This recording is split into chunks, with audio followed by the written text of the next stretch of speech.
What if the thing you're calling a delay is actually mercy wearing a disguise? What if the door that didn't open wasn't rejection at all, but rescue? What if the peace you're chasing isn't on the other side of finally, but hidden inside the silence you've been trying to escape? Because there are moments in life that don't feel holy. They feel confusing. They feel unfair.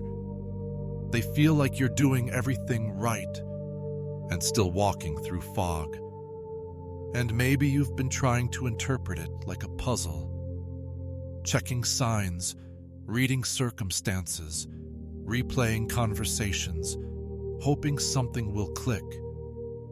But nothing clicks. Only that familiar pressure in your chest, that tired question in your mind. Is God leading me? Or am I just drifting? Some days you feel hopeful for no reason. Other days you feel heavy for no reason. And you can't explain the shift. Only that something inside you is unsettled. And what hurts most is not even the uncertainty. It's the loneliness of it. Because when you can't tell what's happening, you start wondering if you are missing something everyone else understands. You watch other people move forward. Relationships, breakthroughs, answers, clarity. And you're stuck in the in-between. Trying to smile. Trying to stay faithful. Trying not to spiral. But deep down, you're asking a question you don't always say out loud. Lord, are you speaking and I just can't hear you? And if we're honest, sometimes it's not that life is loud, it's that your mind is loud. Your past is loud, your fear is loud. And every voice that has ever wounded you still knows exactly how to whisper at the worst time. So now you're stuck between voices. One says, rush, fix it, force it. Another says, give up, it's pointless. Another says, this is your fault. And somewhere beneath all of them, there's a quieter voice, not dramatic, not demanding, just steady. But you're not sure if it's God, or if it's just what you want God to say, and that uncertainty is exhausting. So I want to gently ask you something.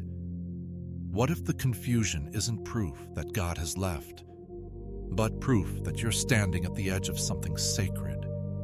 Something you can only recognize when your spirit becomes still enough to see.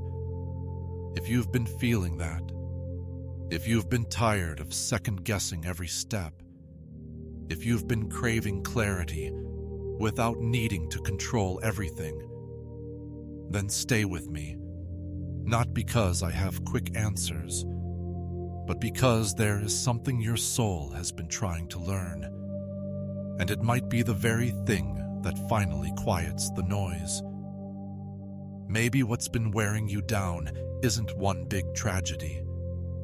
Maybe it's the slow drip, the constant, almost, the repeated, not yet, the feeling that you're standing in front of life, like a window, watching it move, while you stay stuck behind the glass, and you try to be strong about it.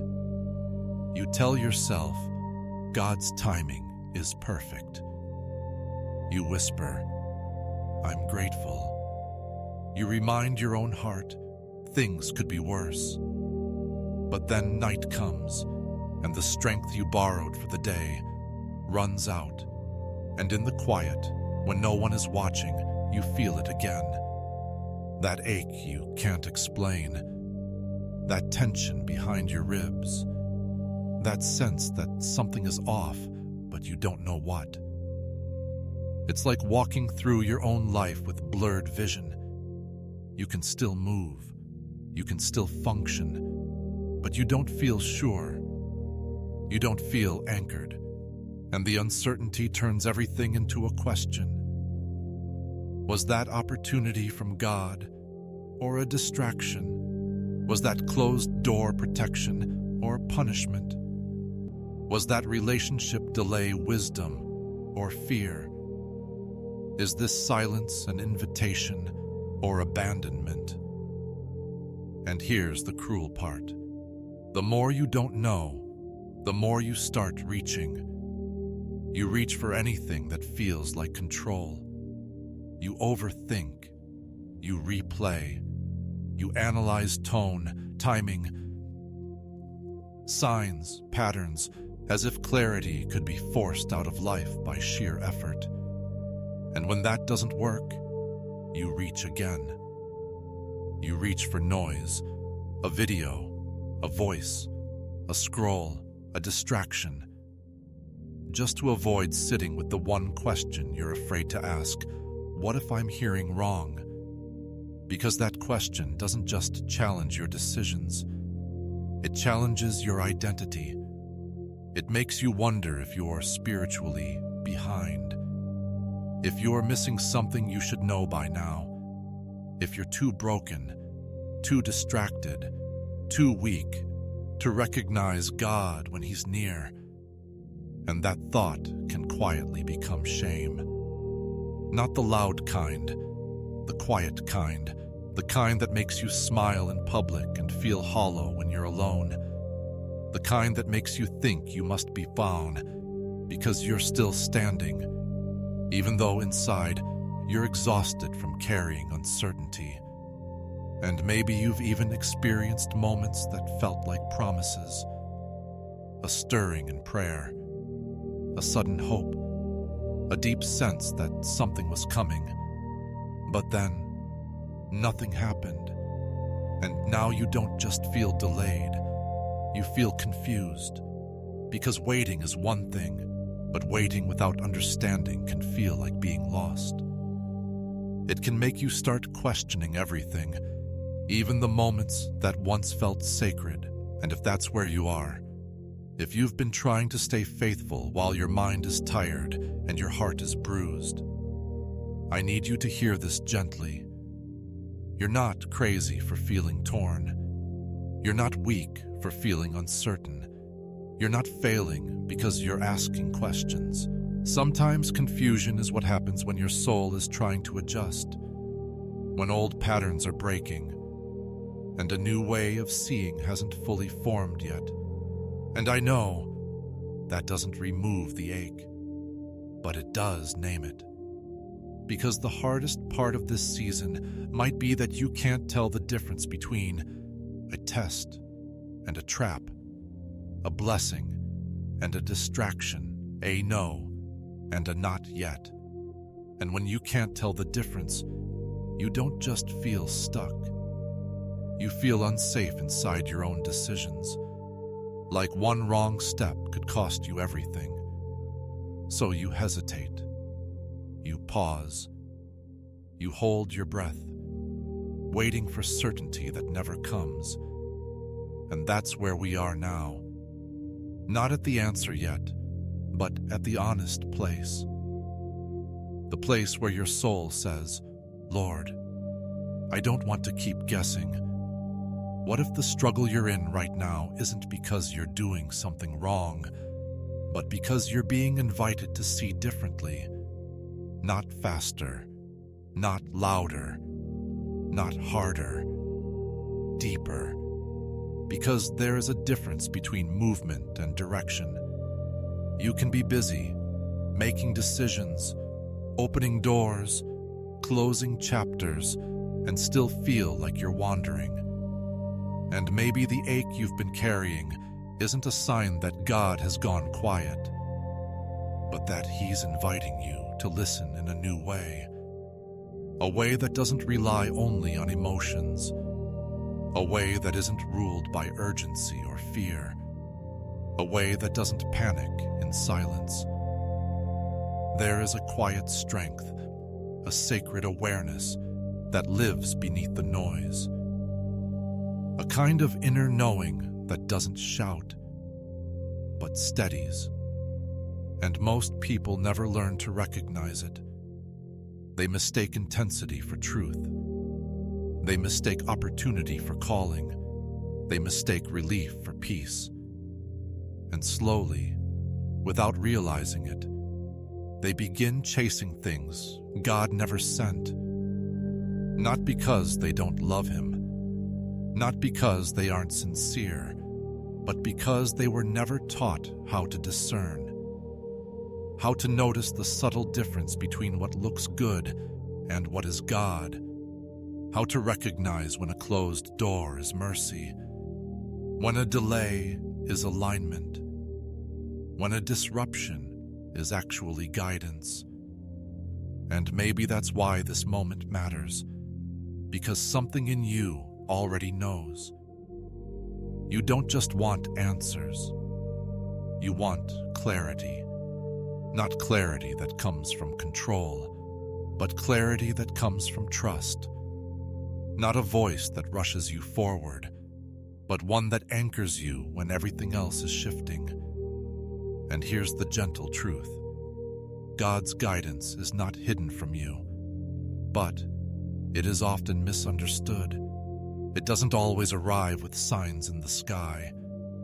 Sometimes it comes as a hesitation you can't explain, a peace that doesn't match the circumstances, a restlessness that refuses to leave, and learning to recognize those moments, to interpret them correctly, to trust them without fear.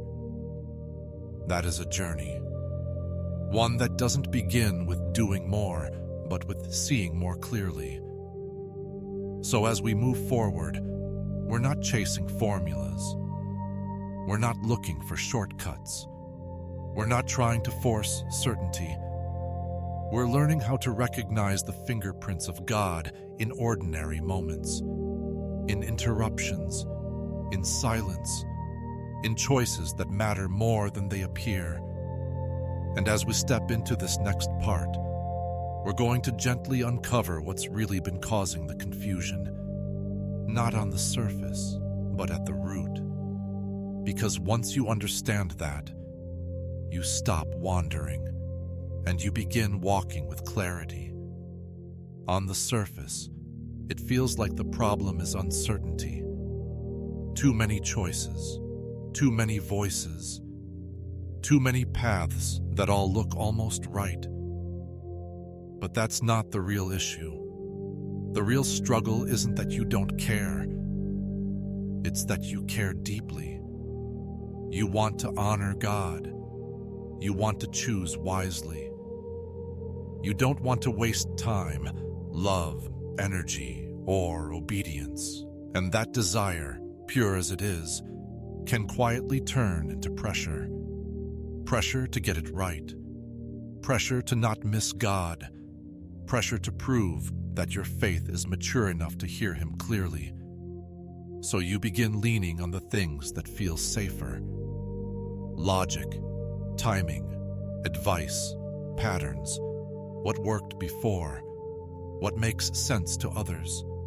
And none of those things are wrong. But they were never meant to lead you, because discernment doesn't begin with circumstances. It begins with sensitivity. And here's where the confusion takes root. When sensitivity is dulled by wounds, by fear, by hurry, by exhaustion, even sincere people can mistake motion for obedience. You might be moving, but not aligned. You might be praying, but still filtering everything through anxiety. You might be asking God for direction, while secretly hoping He agrees with what you already want. And that inner conflict creates static, not rebellion, not unbelief, just noise. Noise that makes it harder to tell whether a nudge is guidance or just desire dressed up as faith. So the real issue isn't that God isn't speaking. It's that discernment, that quiet, steady compass within you has been competing with too many other influences, old disappointments, unhealed expectations, the fear of repeating a mistake, the urgency to escape discomfort. And when discernment is crowded out, everything starts to feel spiritual and nothing feels clear. You start asking God to shout when He's been whispering all along. And until that root issue is gently addressed, you'll keep feeling pulled in opposite directions, even with the best intentions. Because clarity doesn't come from having more options explained. It comes from learning how to listen from a quieter, truer place within. When discernment is blurred, the cost is rarely immediate. It doesn't arrive as a loud collapse. It shows up slowly, quietly, woven into everyday life. You may not even notice it at first, but over time, it begins to shape how you live, how you love, how you decide. You start second-guessing yourself, even after praying, even after thinking it through, even after choosing what seemed right. There's always a lingering doubt. Did I miss something? And that doubt doesn't stay in your thoughts. It leaks into your relationships. You hesitate to commit. You pull back when things require trust. You stay guarded, not because you're closed off, but because you're afraid of choosing wrong again. Conversations feel heavier. Decisions feel exhausting. You replay moments long after they pass, and slowly, joy becomes cautious. Then there's the emotional toll. You feel tired in a way sleep doesn't fix. Not because you're doing too much, but because your spirit is constantly evaluating, scanning, bracing, always alert, always measuring, always preparing for regret. That kind of inner tension wears you down, and in that fatigue, something else begins to happen. You drift, not away from God, but away from intimacy. Prayer becomes careful instead of honest. Scripture feels distant instead of alive. Worship turns quiet, not peaceful, just muted. You still believe, you still show up, but you stop expecting clarity. You tell yourself, maybe this is just how faith feels.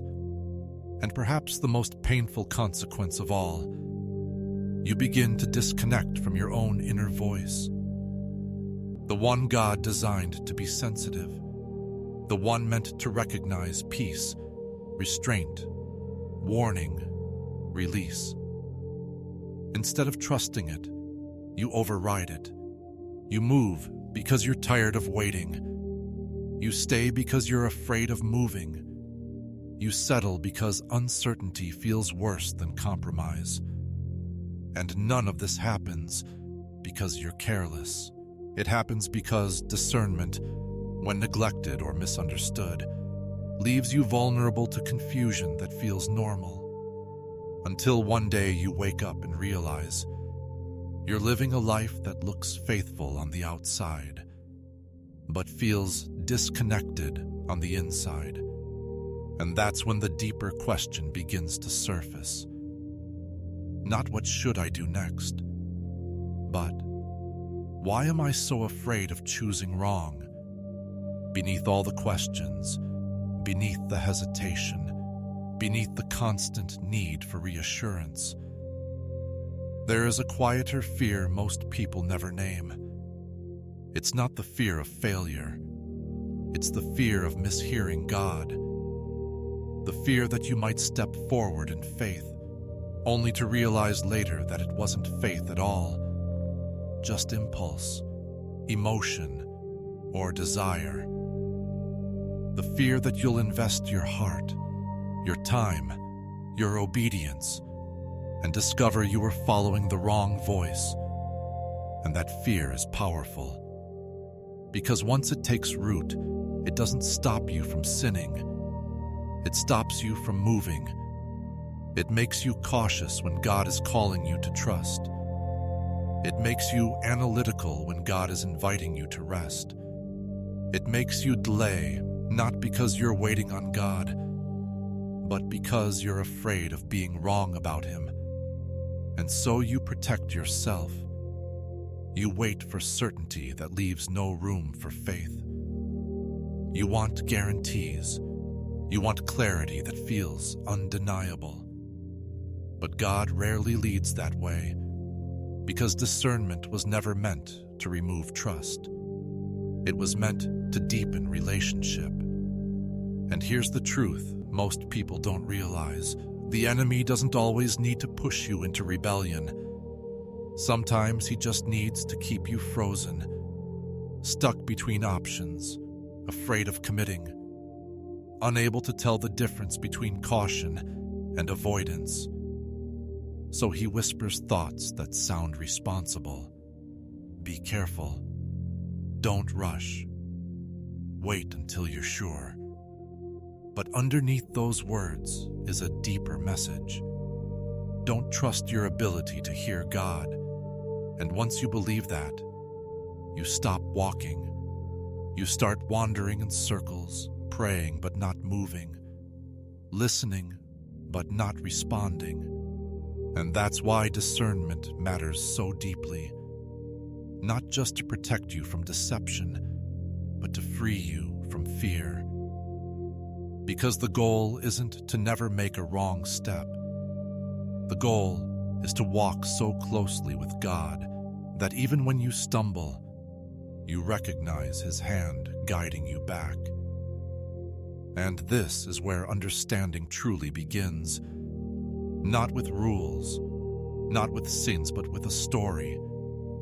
A story that reveals what happens when good intentions meet poor discernment. Which is why this story matters. Picture a man walking a familiar path. Not a villain, not careless, just human. He rises before the sea each morning, wraps his cloak around tired shoulders, and steps into a landscape that no longer surprises him.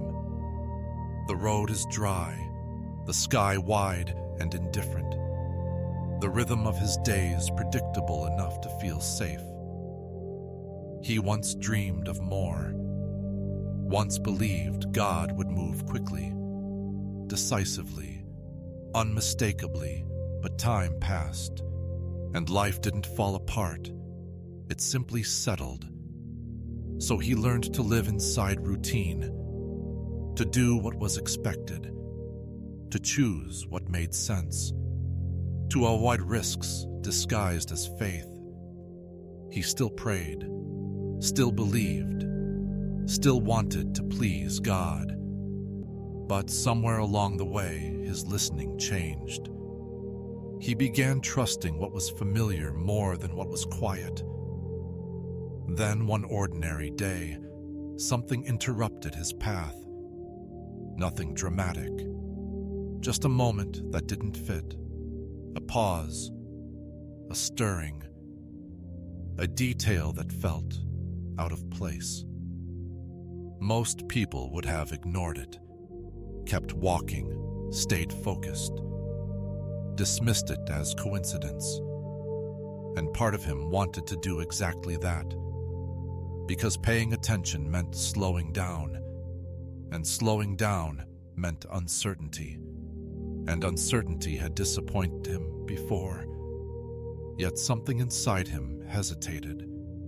Not fear, not excitement, just awareness. A sense that this moment, small as it looked, was asking something of him. Not action, attention. And right there on that quiet road, the tension formed.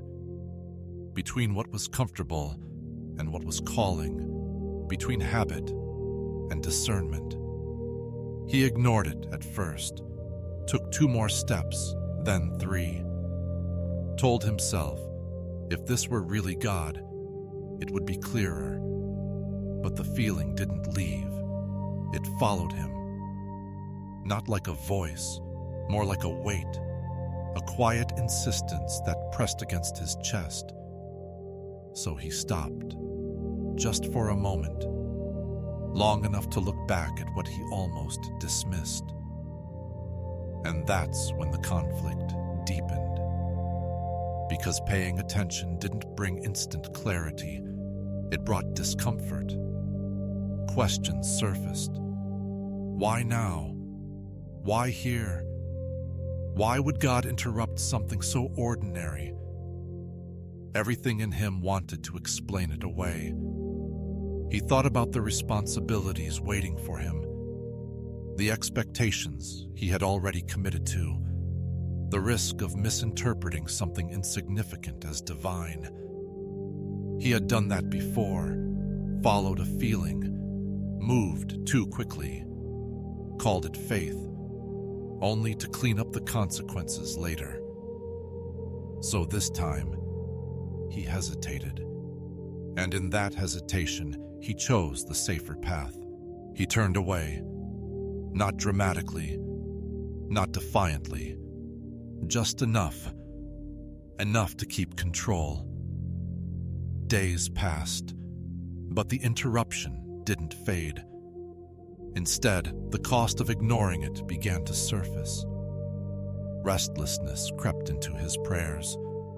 Scripture felt dry, peace thinned, and what once felt like stability started to feel like stagnation. He was still moving forward, but something inside him was falling behind. Then came the moment where his choice caught up to him. A decision made out of caution led him into confusion. The path chosen for safety left him feeling exposed, and suddenly, the interruption he avoided became the disruption he couldn't escape. Because what he refused to discern gently now demanded attention forcefully. And in the silence that followed, he realized something unsettling. Ignoring discernment doesn't keep you safe. It just delays the lesson. Everything went quiet. Not peaceful quiet, the kind that hums with awareness. He sat alone, surrounded by the consequences of his careful choice. Nothing had exploded. Nothing had visibly failed, and yet, everything felt exposed. It was in that stillness that he finally stopped trying to figure it out. No analyzing, no depthifying, no rehearsing what he should have done, just honesty. And in that honesty, a realization settled over him. Slow, heavy, undeniable. God hadn't been unclear. He had been unattended. The moment he ignored wasn't small. It was unfamiliar, and he mistook unfamiliarity for danger. He saw it then. Discernment had never been about dramatic signs or perfect certainty. It was about responsiveness, about being willing to pause when something in your spirit says, "Look again." He remembered how easily he trusted routine, how quickly he dismissed discomfort, how often he chose control over curiosity. And for the first time, he didn't feel condemned. He felt invited to listen differently, to slow his steps, to let go of the need to be right. In that quiet space, something shifted. Not externally, internally. A gentler awareness replaced urgency. A deeper peace replaced analysis. He understood now. God's guidance doesn't always interrupt with noise. Sometimes it waits patiently for you to turn aside. And in that turning, clarity is born. Not clarity that explains everything, but clarity that anchors you. And that's when the story stops being about him and starts being about you. Maybe you recognize yourself in that story. Maybe you've had moments where something inside you paused, a hesitation before saying yes, a heaviness before moving forward, a quiet unrest you couldn't explain. And maybe, like him, you tried to reason your way past it. You told yourself you were being mature, responsible, wise, but deep down, something didn't settle. Maybe you kept going anyway, not because you felt peace, but because stopping felt risky. Or maybe you did the opposite. Maybe you froze. You waited so long for certainty that the moment quietly passed, and now you're left wondering whether that nudge you ignored or that step you avoided meant more than you realized. Maybe you're still replaying it. The conversation you didn't have, the opportunity you dismissed, the direction you felt drawn to, but couldn't trust. And I want to say this gently. You're not alone in that. Most people don't miss God because they don't care. They miss Him because they're afraid of mishearing Him. So they lean on what feels safer. Logic over listening. Comfort over conviction. Certainty over trust. Maybe you've been living in that tension, trying to be faithful while quietly doubting your own sensitivity, trying to obey while wondering if you even know what obedience sounds like anymore. And maybe that's why you've felt disconnected, not from God, but from that inner awareness He placed within you. The one meant to recognize His leading before your mind catches up. If that's you, there's no accusation here, only an invitation to slow down, to notice what you've been overriding, to ask yourself, not harshly, not critically, what have I been feeling that I've been afraid to trust? And maybe as soon as that question settles in, another voice rises to interrupt it. A voice that says, but what if I'm wrong? What if that hesitation was fear, not guidance? What if that unrest was anxiety, not discernment? What if that peace I felt was just relief, not God? And suddenly, you're caught in the middle, pulled between two fears, the fear of moving too soon and the fear of missing God altogether. So you stand there, heart leaning forward, mind pulling back, and that tension becomes exhausting. Because every choice starts to feel loaded. You want to be obedient, but you don't want to be foolish. You want to trust, but you've been hurt before by trusting the wrong thing. You want clarity, but you don't want to force a decision that will cost you later. And maybe there's regret mixed in too. Regret over moments you rushed. Regret over moments you delayed. Regret over the times you acted out of emotion and the times you acted out of fear. And that regret whispers, you should know better by now. But here's what often goes unspoken. Discernment doesn't grow in comfort. It grows in tension. It's formed in those exact moments when you're forced to confront the limits of your own understanding. And maybe that's why this feels so uncomfortable, because part of you wants a formula, something guaranteed, something foolproof.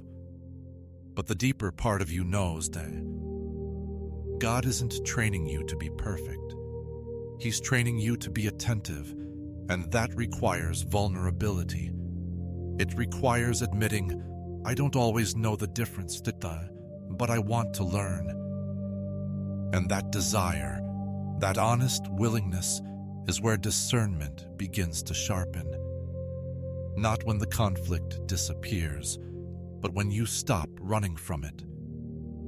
So what if the invitation right now isn't to decide anything? What if it's simply to listen differently? Not with pressure, not with urgency, not with the demand to be certain, but with openness. What if discernment isn't something you force, but something you practice? A gentle turning of the heart toward God, not asking, "What should I do right now?" but asking, "What are you trying to show me in this?" Because change doesn't always begin with movement. Sometimes it begins with permission. Permission to slow your thoughts. Permission to stop proving your faith. Permission to sit with a question without immediately answering it. And in that space, something subtle happens. Your spirit softens. Your awareness widens. The noise that once felt urgent loses a little of its grip. And instead of chasing signs, you begin noticing patterns. Instead of reacting to pressure, you begin sensing peace, or the lack of it. This is how discernment grows. Not in dramatic leaps, but in quiet alignment. So the invitation isn't to be braver than you are. It's to be truer. To admit when something doesn't sit right. To pause when your spirit hesitates. To trust that God is patient enough to guide you step by step. And if you're willing to do that, if you're willing to listen without rushing, then something deeper begins to anchor you. Not confidence in yourself, but confidence in God's ability to lead you faithfully. And that's where we turn next. Because discernment isn't just personal intuition, it has roots, anchors, a wisdom that has steadied souls long before yours. There is an ancient moment, quiet, restrained, almost easy to overlook, that carries the weight of discernment more than any dramatic miracle. A young voice sleeping in the temple, a heart not yet seasoned, a world full of noise. Samuel, not a priest yet, not a prophet yet, just a child learning how to rest in the presence of Yah, and in the stillness of the night, a voice calls his name. Once, twice, 3 times, and each time Samuel runs to the wrong source. Because the voice sounds familiar. It sounds like authority. It sounds like guidance. It sounds like something he's used to obeying. So he goes to Eli, again and again, until finally Eli, older, quieter, humbled by his own failures, recognizes what Samuel cannot yet discern. "That wasn't me," he says, "and it wasn't noise. It was God." But notice this. God doesn't correct Samuel harshly. He doesn't stop speaking because Samuel misunderstood. He keeps calling, patiently, waiting for Samuel to learn how to listen. And when Samuel finally responds, he doesn't speak with confidence or certainty. He says, "Speak, Lord, for your servant is listening."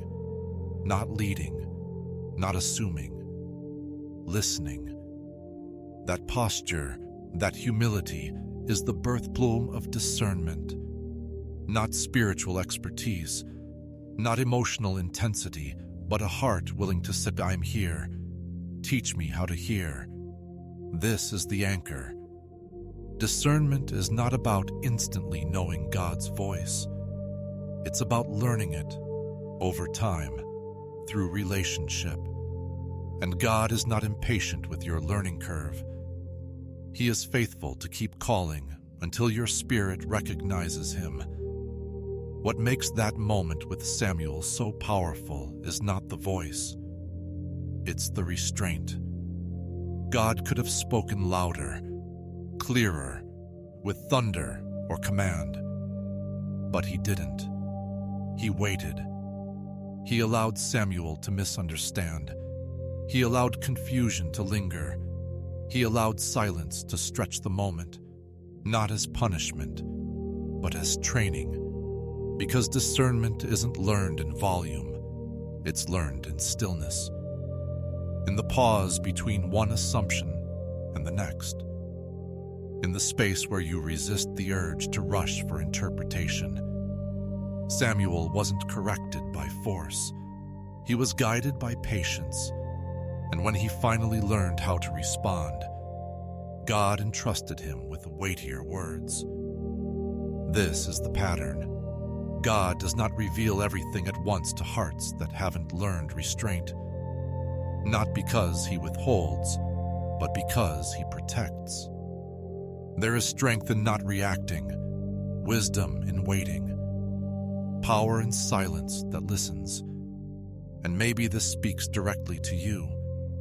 Maybe you've been frustrated because God hasn't clarified things quickly. Because you've asked and waited, and the answer hasn't arrived the way you expected. But what if this season isn't about receiving instruction? What if it's about learning posture, learning how to stay present without demanding explanation, learning how to rest without needing resolution, learning how to trust without needing control? Silence, when held with humility, doesn't mean absence. It means attention. And discernment grows strongest in those who can remain attentive without forcing the moment. And here's what that ancient moment with Samuel means for you right now.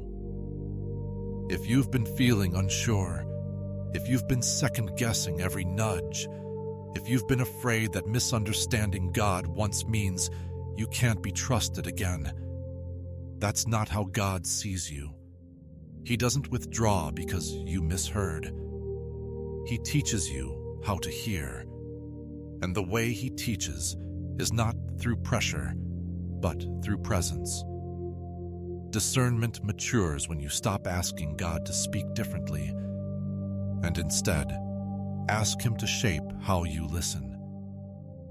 Because the goal was never perfect interpretation.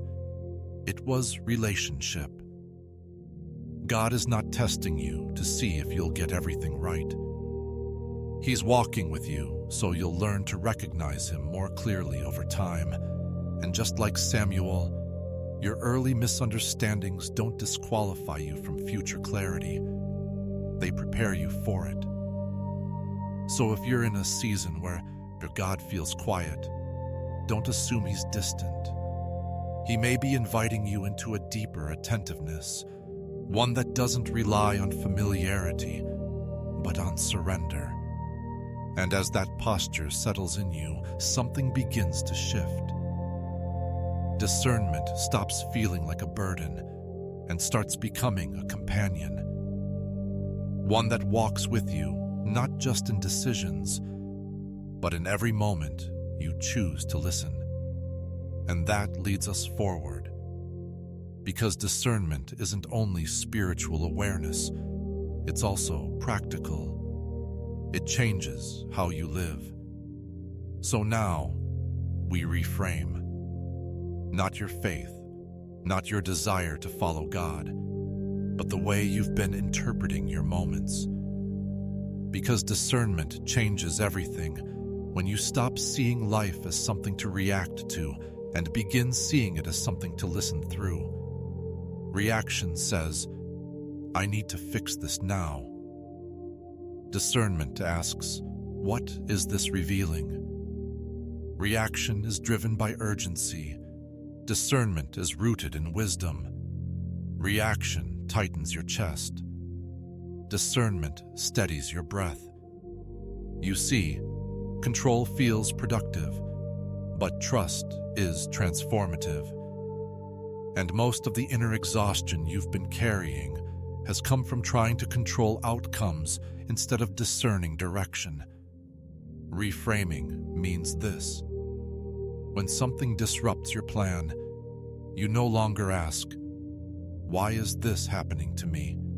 You gently ask, "What is this forming in me?"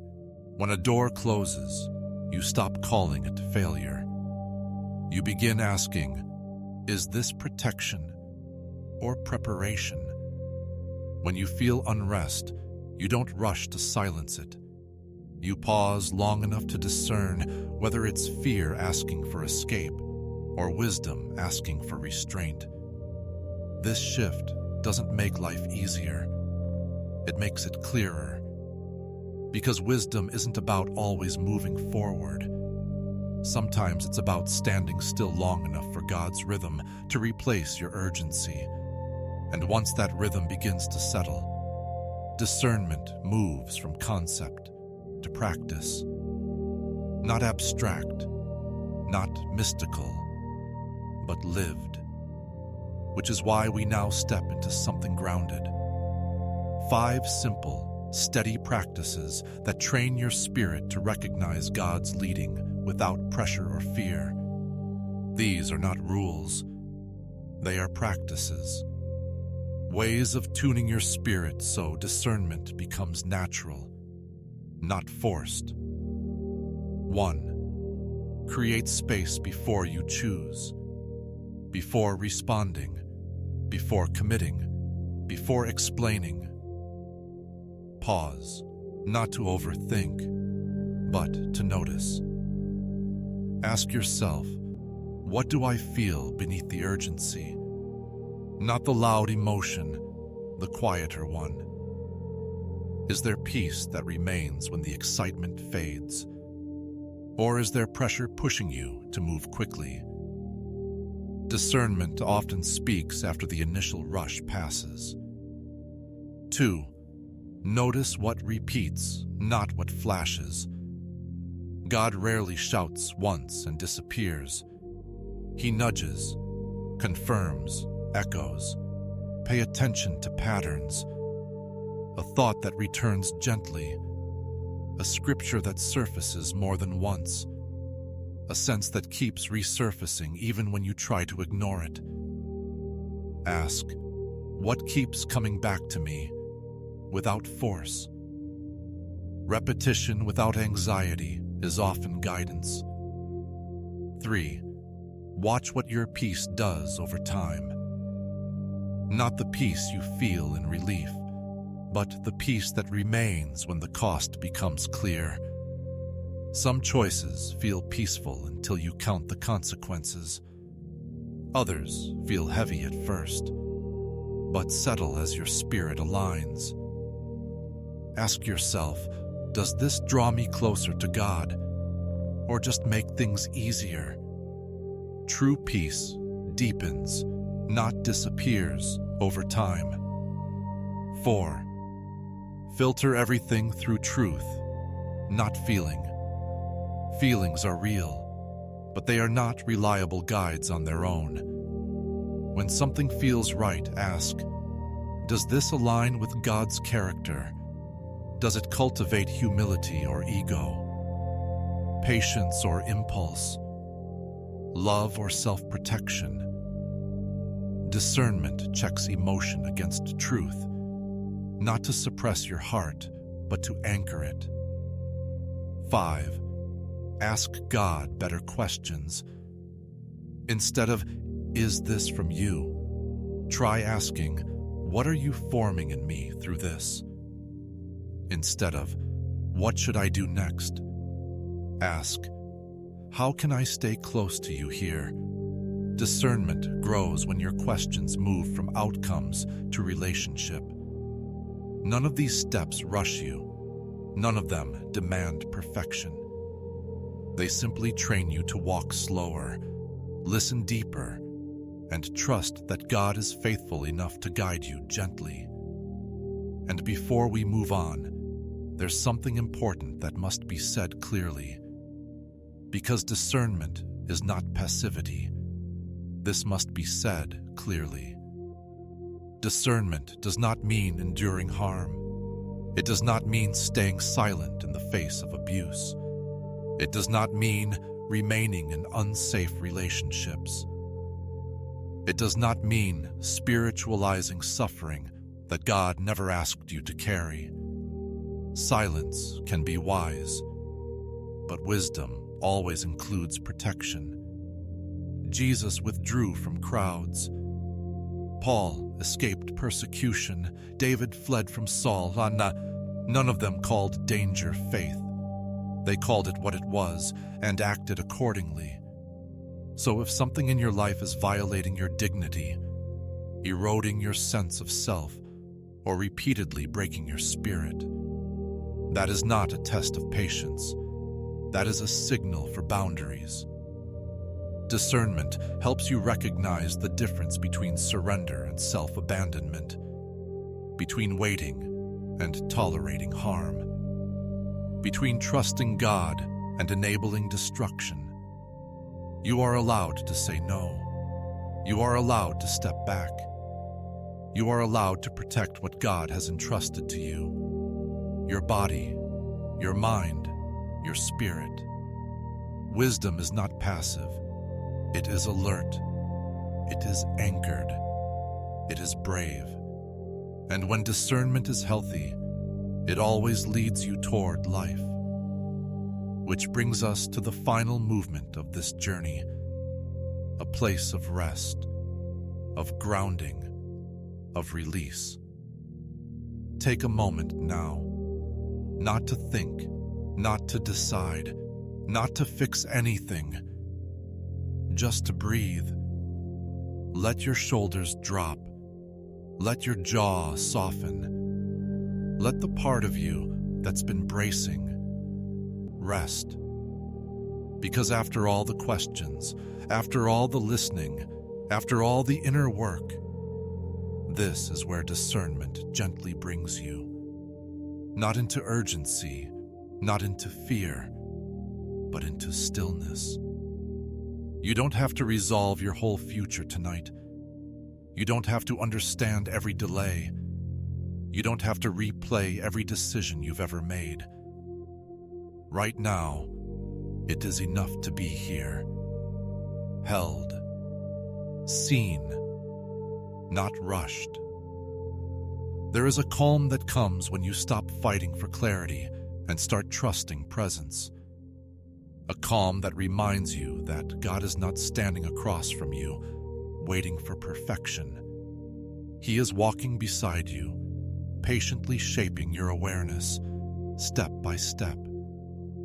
And maybe for the first time in a long while, your soul feels a little less tense. Not because everything is solved, but because you're no longer alone in the not knowing. This is where peace begins. And now, there's nothing left to hold tightly. No outcome to control. No answer to force. No fear that needs to be wrestled into silence. Just an invitation to loosen your grip. On the timeline you imagined, on the certainty you demanded, on the version of the journey you thought faith required. Surrender is not giving up. It's placing your weight somewhere safe. It's saying, I don't need to see the whole path to trust the one who's walking with me. So if you're holding tension in your chest, breathe it out. If you're holding regret in your heart, place it down. If you're holding fear about choosing wrong, let it rest. You are not being rushed. You are not behind. You are being guided. Sometimes through clarity, sometimes through quiet. And in this moment, you don't need to do anything to stay in God's will. You only need to remain open. Open to listening. Open to learning. Open to being led. This is what it means to walk in discernment. Not perfect steps, but a surrendered heart. Let this be a quiet prayer, spoken without performance, received without pressure. Lord, thank you for being near, even when I couldn't tell. Thank you for speaking, not just through answers, but through stillness. Teach me to recognize your voice without fear. Sharpen my discernment, not so I rush ahead, but so I walk closely with you. Where I am confused, bring clarity. Where I am tired, bring rest. Where I am afraid to choose, bring trust. Amen. And if this journey stirred something in you, not excitement, but recognition, then simply stay open. That's the invitation. You don't need to promise anything. You don't need to prove devotion. Just remain attentive. And when you're ready, carry this one gentle intention with you. Listen before you move. That alone will change more than you realize.